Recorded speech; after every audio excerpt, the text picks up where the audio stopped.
This is Ecotricity's EcoTEC Roundup show from Aotearoa's first and only climate-positive certified renewable electricity provider. We only source from wind, hydro and solar, and we are the leading supplier of electricity to electric vehicles in Aotearoa. Switch today at ecotricity.co.nz. Welcome back to another roundup of news from the world of clean cars and green energy. Thanks for joining me. For some time now, automakers outside of China have been frustrated by the heavy subsidies that the Chinese government has been offering domestic Chinese automakers to build EVs. These subsidies have enabled Chinese firms to build and sell EVs for export at far lower costs than automakers in other parts of the world, and we've seen concern expressed in many legislatures around the world that this practice threatens the marketplace. This week, the US White House took a step to try and correct the effects of that by increasing the 25% tariff previously imposed on Chinese-made EVs by President Trump to 100% under President Biden, under the guise of protecting the interests of the US auto industry. At the same time, Europe now appears to be considering its own new tariff for Chinese-made EVs of around 30%. It could affect the availability of affordable EVs short term, but expect Chinese firms to circumvent these tariffs by building factories in the markets where they want to sell the cars. After what feels like an age of teasing, Kia has finally revealed the official refresh of its EV6 crossover. At least, it has in its home market of Korea. I would love to show you official video and B-roll, but as of the time of filming, there's none in the US or Europe, and the photos you're seeing here are from the Korean launch. It's all we have. From the outside, you can see some tweaked body panels complete with new fancy lights, but more important is a new 84 kilowatt-hour battery pack, up from 77.4 kilowatt-hours for the current model year, as well as a fingerprint scanner in the cabin for keyless driving, as well as a new infotainment system that finally includes wireless CarPlay and Android Auto. Expect Kia in other markets to reveal official images and video very soon. Tesla confirmed this week that it's actively spending money on trying to convince shareholders to vote in favour of a new proposed $55 billion compensation package for Tesla CEO Elon Musk. The proposal, along with a second proposal to move Tesla's state of incorporation to Texas, came after a Chancery Court judge in the state of Delaware ruled that Tesla's previous remuneration package for Musk, voted on by shareholders in 2018, wasn't properly represented to the shareholders and thus was null and void. In filings with the SEC, Tesla has confirmed it's spending money on targeted ads that it hopes will convince shareholders to approve both proposals, but it's not clear right now how much money Tesla has been spending. For several months now, Oregon startup Arcimoto has appeared all but dead, with its factory shuttered and power turned off. And this week, the NASDAQ stock exchange officially confirmed that it delisted common stock of Arcimoto on May 1st, and it's not traded since. Interestingly, though, shortly after that delisting, Arcimoto's stock ticker appears to have changed from FUV to FUVV, a change we've not been able to get to the bottom of.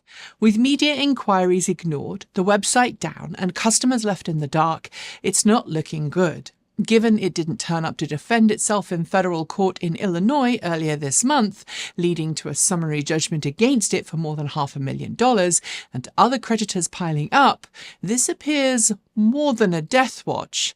In fact, it feels more like a funeral that never happened.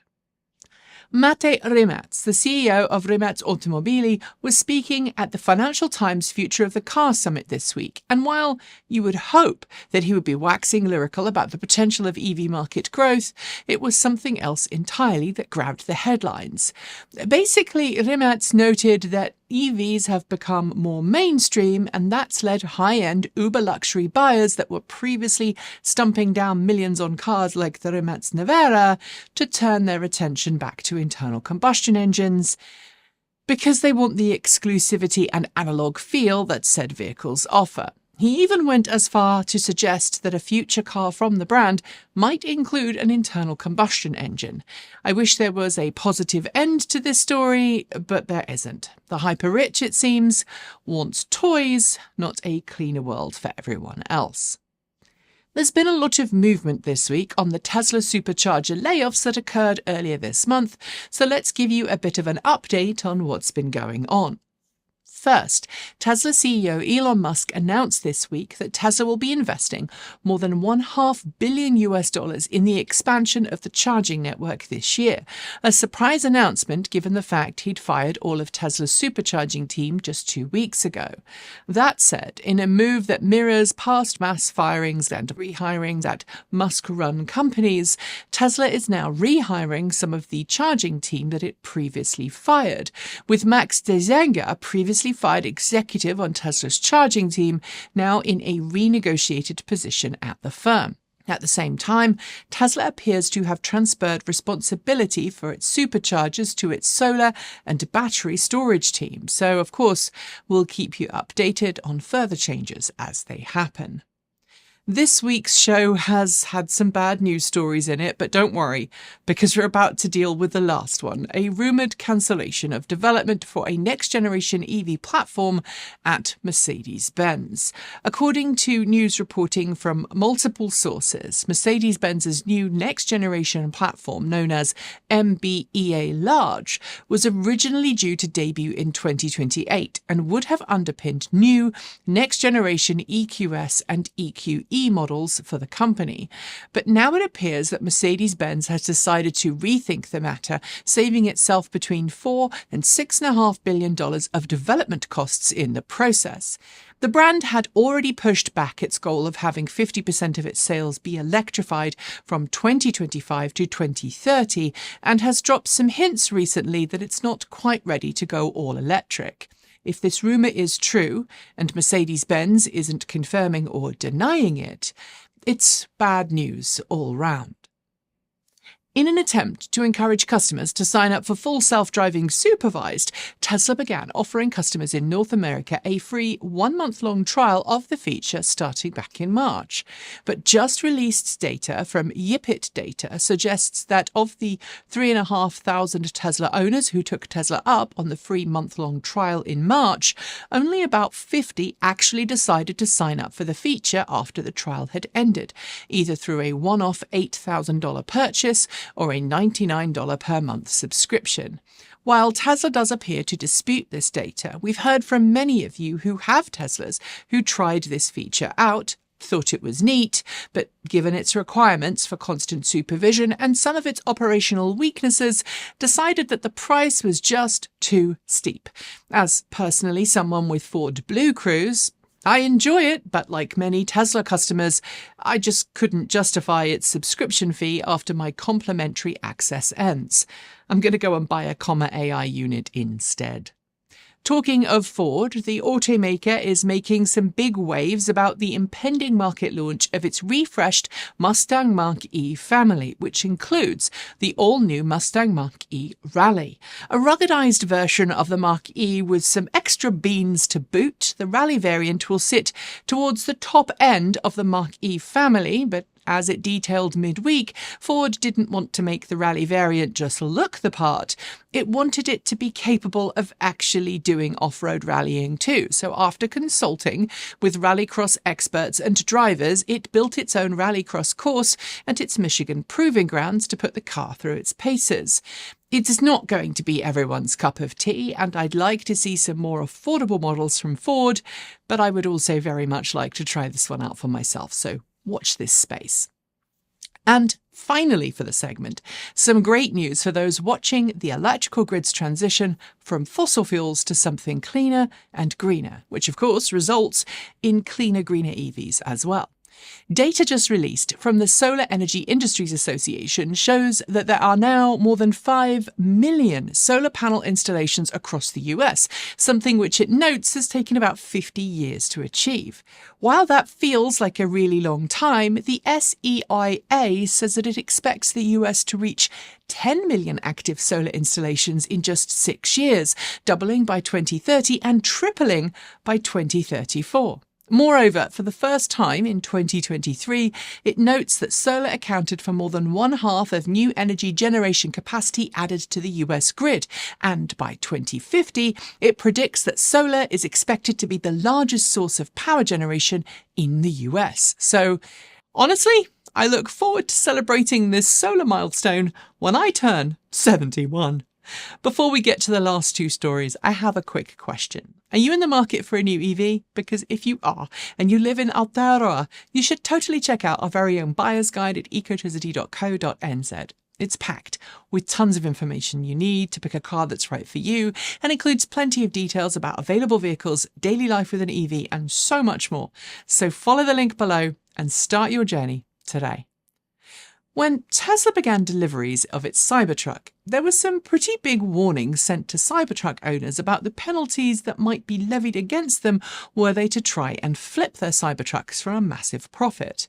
In fact, Tesla did ban some owners from ordering another car after they did that.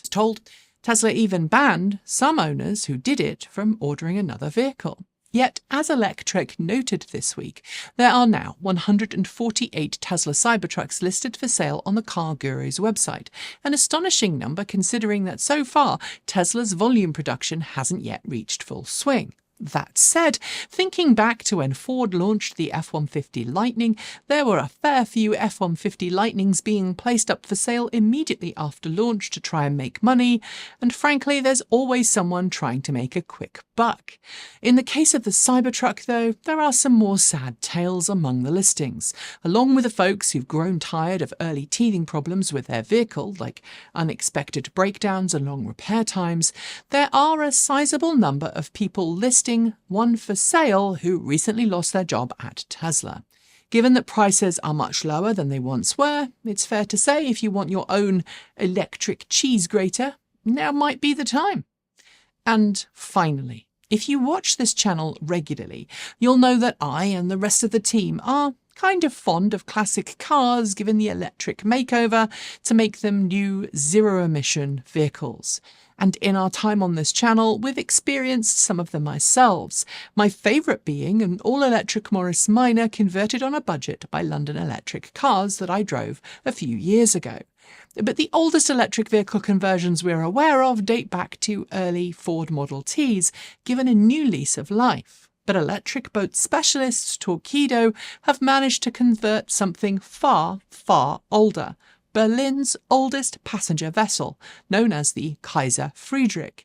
138 years young, this former twin-screw steamship has had quite the life, first used in its stock form, then decommissioned and turned into offices. Then it was given a new lease of life in the 1980s with diesel engines, but now it's been given twin electric motors and a 400 kilowatt-hour battery pack, which ensures it can keep operating as a city tour craft well into the future. And no, in case you were wondering, I am not a donut. And on that note, we are in fact done for the day. Before I go though, do make sure that you've hit the notification bell so you don't miss out in the latest in EV news from this channel. And if you haven't switched yet, it's high time to switch to Aotearoa's first and only climate positive certified renewable electricity provider. It is super easy to make that switch, and in doing so, you'll help the nation wean itself off dirty energy and onto clean green power that will keep the land beautiful for generations to come. I'll be back next week as usual, but in the meantime, be sure to check out other great content on this channel, including that from the lovely Gavin Kiwi EV Shoebridge. I'm Nikki Gordon Bloomfield. Have an amazing rest of the week. Ka kite! See you next time.